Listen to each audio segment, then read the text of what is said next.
sur ce plateau en notre compagnie pour démarrer la randonnée des revues. C'est Kojovi Ametono, notre compagnon de tous les jours, déjà en position. Kojovi Ametono, bonjour. Bonjour, je l'ai dit. Bonjour également à nos amis téléspectateurs. Un week-end relativement calme, mais mouvementé, riche en thèmes d'actualité. Alors, quoi de particulier ce matin pour nos téléspectateurs? Le gouvernement a rendu public une liste de près de 500 citoyens qui auraient donc distrait les fonds publics sur l'année 2018. C'est ça qui fait donc le show gras de la presse ce matin. Sans oublier que le porteur de l'initiative de Niki, 8 mois passés derrière les barreaux, Sabi Sira Korogore est libre depuis dimanche. Et l'homme croit continuer donc la résistance et il juge d'ailleurs cela normal pour un citoyen face donc aux dirigeants. Et donc c'est entre autres sujets évoqués ce matin, sans oublier que le domicile de Komi Koutié, qui n'a pas pu donc se faire extrader au Bénin, a été quand même visité par les hors-la-loi. Cela n'a pas plu aux forces corruptes pour un Bénin émergent qui exige du gouvernement des enquêtes approfondies. Ok. Là, nous allons démarrer avec le journal Actu Express qui compte, ça fait déjà 34 jours de résidence surveillée pour Thomas Boniaï. Et puis recherche effrénée de boucs émissaires pour les manifestations spontanées de populations spoliées de leurs droits constitutionnels de vote. Eh bien, éviter d'ouvrir la boîte de Pandore, préconise le journal.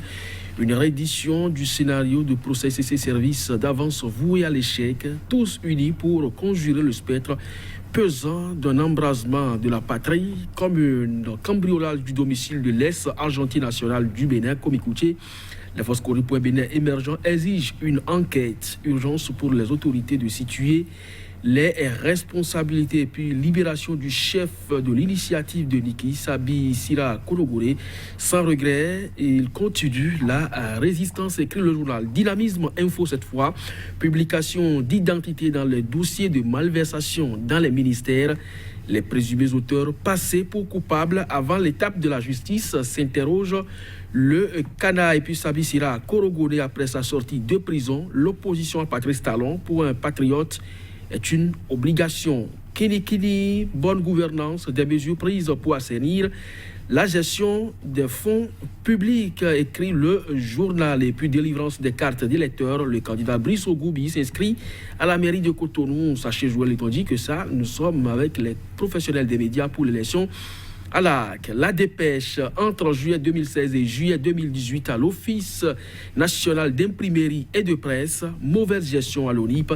Des preuves, le Conseil des ministres épingle la direction générale, rapporte et rappelle la dépêche. Après 8 mois de détention, Sabi Sira Korogore libre depuis dimanche. Le confrère de la matinée, administration publique sous la rupture, des cadres décidés à vider les caisses publiques. Le dossier est confié à la justice. Plus de 500 personnes concernées, nom, prénom, fonction, structure de provenance, fait incriminer, montant mis en cause. Tout ça à retrouver dans les colonnes du journal de Sondé, Félix Pépéripe. Rapport UMOA sur la note de conjoncture économique régionale du 4e trimestre 2018. Les créations d'entreprises ont baissé au Bénin. Voici les chiffres qui confirment la dégringolade du Bénin. Et puis le journal Le Nouvel Observateur, politique sous la rupture. Voici la liste des citoyens considérés comme détenus politiques, personnes vivant en clandestinité ou menacés simplement. Dossier des fonds gauchis dans les ministères, 2 membres influents de l'UP épinglés. Et puis, acte de vandalisme au domicile de Komi Koutié. Les FCBE exigent du gouvernement de sérieuses enquêtes. Le journal Le Pays émergent, délibéré du procès de l'ancien préfet du littoral prévu ce jour vers la libération pure et simple de Modeste Boula s'interroge donc. Le journal Le Pays émergent, la politique de 2 poids, 2 mesures, quitte de Laurent Bétognon, Antoine Dayori, KGB et consorts. Matin libre, à Moussou, contre Soglo et Yahi, une autre guerre se livre sous Patrice Talon. Et puis Bénin, rapport UMOA 2018, le chiffre d'affaires en baisse. Point média pour terminer, gouvernance économique au Bénin.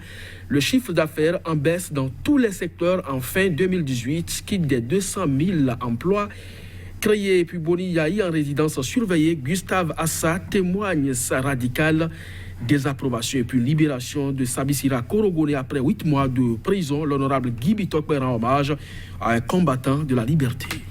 Merci, Kodjovi Amitonou. Nous allons démarrer avec Actu Express avec un titre très parlant. Éviter d'ouvrir la boîte de Pandore, enquête des coupables des incidents des 1er et 2 mai.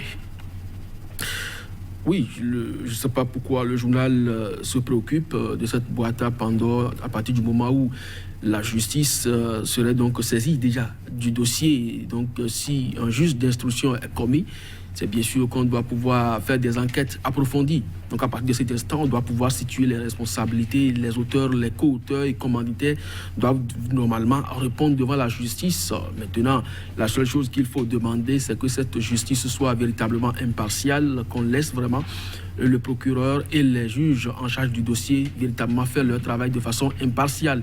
C'est ça, parce que dans la République, les tests doivent être respectés, aussi bien mouvanciers comme opposition doivent pouvoir le comprendre. Et là-dessus, il n'y a pas de boîte à Pandore qu'on puisse préserver ici, qu'on aille au fond donc des sujets et que les uns et les autres puissent véritablement répondre de leur forfaiture.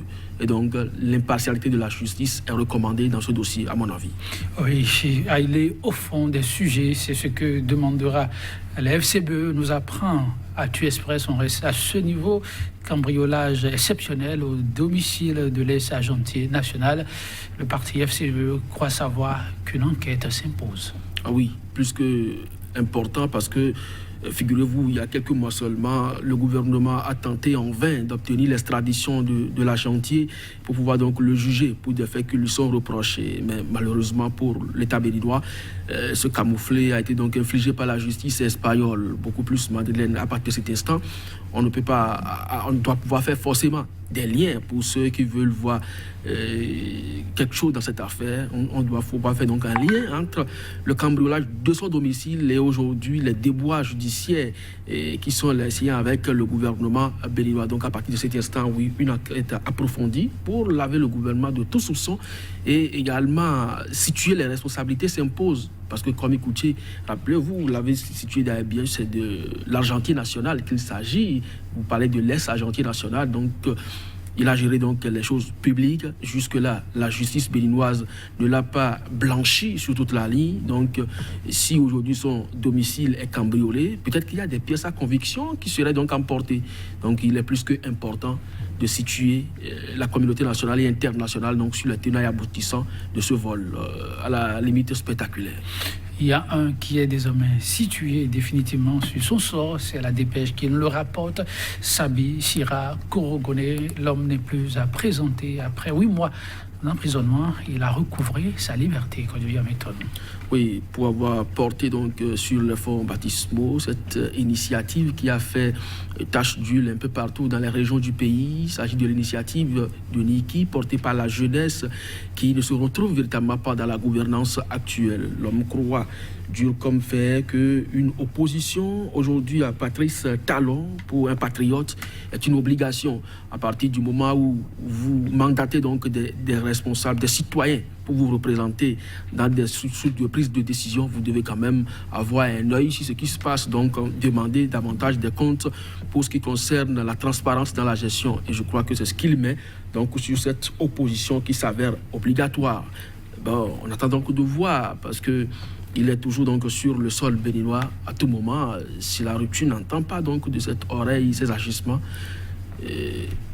on sait comment ça fonctionne désormais. Avoir un œil sur ce qui se passe, de la transparence, oui, c'est des préoccupations partagées par le gouvernement.